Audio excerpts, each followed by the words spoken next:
Hello everyone, welcome back to S biology. और आज अपन discuss करेंगे ब्रायोफाइटा के बारे में। ब्रायोफाइटा इसको अपन दो पार्ट में पढ़ेंगे क्योंकि ये थोड़ा सा लंबा है और इसमें कुछ समझने वाली चीज़ें हैं। अगर वो समझ आ गई तो फिर जो है वो टेरिडोफाइटा जिम्नोस्पर्म वो है वो एकदम ईजी हो जाएंगे। ठीक है, तो इसको अपन थोड़ा सा टाइम देंगे, तो दो पार्ट में आएंगे छोटे छोटे वीडियो। अगर एक में बनाया तो काफ़ी लंबा हो जाएगा। ठीक है, तो स्टार्ट करते हैं ब्रायोफाइटा के बारे में। तो एम्फीबिया होते हैं वो प्लांट किंगडम, तो प्लांट किंगडम के एम्फीबिया होते हैं और एक एम्फीबिया अपन ने एनिमल किंगडम में पढ़ा था, बट ये प्लांट किंगडम है। ठीक है, प्लांट किंगडम के एम्फीबिया बोलते हैं फर्स्ट लैंड प्लांट होते हैं, यानी कि जो सबसे पहले अर्थ पे आए थे वो ब्रायोफाइटा ही थे। बट इनमें वेस्कुलर बंडल नहीं प्रेजेंट था। वेस्कुलर बंडल या फिर वेस्कुलर टिश्यू नहीं था।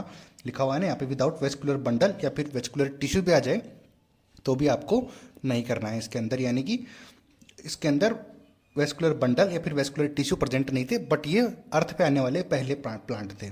ठीक है, इसको लिए इनको एम्फीबिया भी बोलते हैं। तो हर एक पॉइंट को ध्यान से पढ़ते रहो।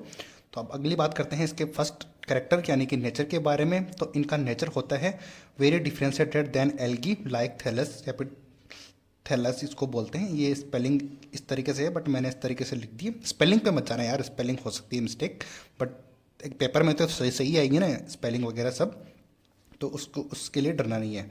ठीक है, वेरी डिफ्रेंशिएटेड होता है देन एल्गी। तो ऑब्वियसली सी बात है कि इन फैमिलीज को इस तरीके से अरेंज किया गया अपनी एनसीईआरटी में कि एल्गी, फिर ब्रायोफाइटा, फिर टेरिडोफाइटा, जिम्नोस्पर्म, एंजियोस्पर्म। तो जैसे जैसे आगे चले जाएंगे तो उनमें जो पार्ट हैं वो ज़्यादा डिफ्रेंशिएटेड होके ही रहेंगे ना। ज़्यादा सबसे ज़्यादा वेल डेवलप्ड किसमें होते हैं? जिम्नोस्पर्म में, सॉरी एंजियोस्पर्म में होते हैं ना। क्यों होते हैं? क्योंकि वो हायर लेवल के प्लांट हैं। ठीक है, अपन नीचे के लेवल के पढ़ रहे हैं तो जो इससे नीचे वाले हैं उनसे तो बेटर ही होगी, बट जो इससे आगे वाले हैं उनसे थोड़ी कम बेटर चीज़ें होंगी। आ गई बात समझ में? तो वेल डिफरेंशिएटेड एल्गी से अच्छे से डिफरेंशिएटेड होंगे ये, जिसको बोलते हैं थैलस। ठीक है, तो अब ये होते कैसे होते हैं? प्रोस्ट्रेट हो सकते हैं, यानी कि हिंदी में इनको श्यान बोलते हैं, और इरेक्ट हो सकते हैं सीधे। किस तरीके से इनकी ये हो सकते हैं दिखने के अंदर। अगला कैरेक्टर की बात करते हैं, वो है बॉडी। तो इनकी बॉडी हो सकती है यूनिसेलुलर हो सकती है और मल्टीसेलुलर, दोनों हो सकते हैं, यूनिसेलुलर प्लस मल्टीसेलुलर। अब देखो इसके अंदर मेन चीज़ ये है कि किस में क्या प्रेजेंट होता है और क्या प्रेजेंट नहीं होता है। मेन चीज़ें यही है, जहाँ से क्वेश्चन आता है वो चीज़ें अपन ने एकदम अच्छे तरीके से मैंने लिखी हुई है, तो उनको ध्यान से देखते रहो। तो इसके अंदर प्रेजेंट क्या होगा? प्रेजेंट और एबसेंट। ये उल्टा हो गया यार, ये तो एबसेंट है इधर, ये प्रेजेंट है। इसको देखना ध्यान से। ठीक है, उल्टा उल्टा हो गया था यार थोड़ा सा, कोई दिक्कत नहीं है। तो इसमें है एब्सेंट, तो एब्सेंट ये होने वाली है, और इधर है प्रेजेंट। अब समझ में आ जाएगा आपको। इसमें रूट एब्सेंट होती है, स्टेम और लीफ, यानी कि ये सारे एब्सेंट होते हैं, but root like, stem like और लीफ लाइक स्ट्रक्चर इसमें प्रेजेंट होती है। तो ये चीज़ें ध्यान रखनी है। इस ये होती हैं एब्सेंट और ये होती हैं प्रेजेंट, तो इनको ध्यान रख लेना। ये थोड़ी सी मिस्टेक हो गई थी, कोई दिक्कत नहीं, अपन ने बता दी। अब इनके देखो, जो मैन बॉडी होती है वो यूनिसेलुलर होती है। ये ध्यान रखना कि मैन बॉडी तो यूनिसेलुलर होती है, बट ये हो सकते हैं यूनिसेलुलर प्लस मल्टीसेलुलर। ठीक है, अब गेमेटोफाइट कोल्ड, इनको गेमेटोफाइट बोलते हैं क्योंकि बिकॉज दे प्रोड्यूस गेमिट्स, क्योंकि ये गेमिट प्रोड्यूस कर सकते हैं, इसलिए इनको गेमेटोफाइट बोलते हैं। आगे बात समझ में। अगले करेक्टर की बात करते हैं, ये है रिप्रोडक्शन। तो रिप्रोडक्शन यही मेन टॉपिक होता है, या फिर नेट वालों का फेवरेट टॉपिक तो यही होता है, तो इसको करेंगे ध्यान से। तो इससे सेक्सुअल ऑर्गन प्रेजेंट होते हैं, वो है multi cellular sexual organ present होते हैं। ठीक है, अब मल्टी सेक्सुअल ऑर्गन क्या होते हैं? एक तो मेल होता है, एक फीमेल होती है, सबको पता ही है। तो मेल को इस तरीके से लिखते हैं और फीमेल को इस तरीके से। इसको मेल ऑर्गन जो होता है उसमें पूधानी होता है, हिंदी में पूधानी बोलते हैं और इंग्लिश में बोलते हैं एंथ्रीडियम।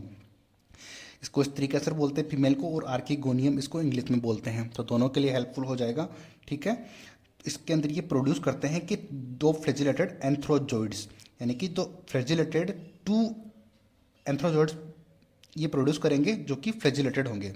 एंथर जो है टू फ्लैजिलेटेड एंथ्रोजोइड्स उत्पन्न करेंगे जो कि फ्लैजिलेटेड होते हैं।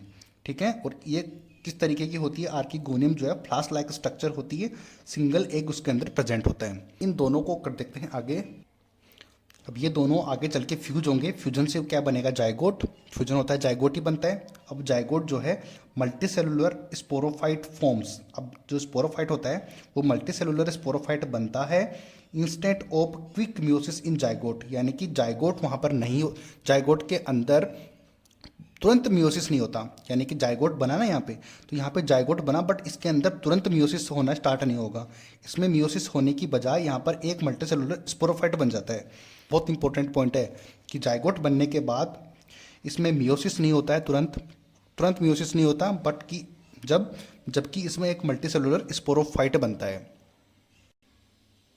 स्पोरोफाइट बनता है, उसके बाद जो है कि मियोसिस टेक प्लेस इन सम या फिर फ्यू सेल्स ऑफ स्पोरोफाइट, और जो स्पोरोफाइट बनता है उसके अंदर मियोसिस होता है, सब में नहीं कुछ पार्ट में, फ्यू लिख दो या फिर सम, कुछ पार्ट के अंदर ही इसमें मियोसिस होता है, by which haploid spores germinate to form gametophyte. इसके अंदर अब हैप्लॉइड स्पोर बनेंगे। अब स्पोरोफाइट है तो स्पोरोफाइट से यानी स्पोर ही बनेंगे, वो हैप्लॉइड होते हैं, बिल्कुल मियोसिस से तो हैप्लॉइड ही बनते हैं, और उसके बाद वो जर्मिनेट हो जाते हैं क्या बनाने के लिए, गेमेटोफाइट उससे बन जाता है। आ गई बात समझ में। अब देखो नोट है, काफ़ी इंपॉर्टेंट नोट है, इसको बोलते हैं स्पोरोफाइट। अब स्पोरोफाइट क्या होता है, this is not free living. ये जो स्पोरोफाइट होता है वो फ्री लिविंग नहीं होता, ठीक है।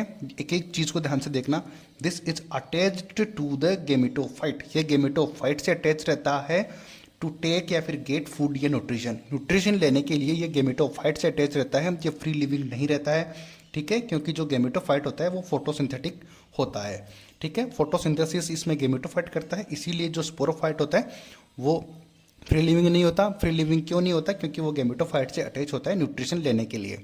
तो ये था इंपॉर्टेंट पॉइंट, आगे का पार्ट अपन पार्ट 2 में डिस्कस करेंगे। Thank you so much.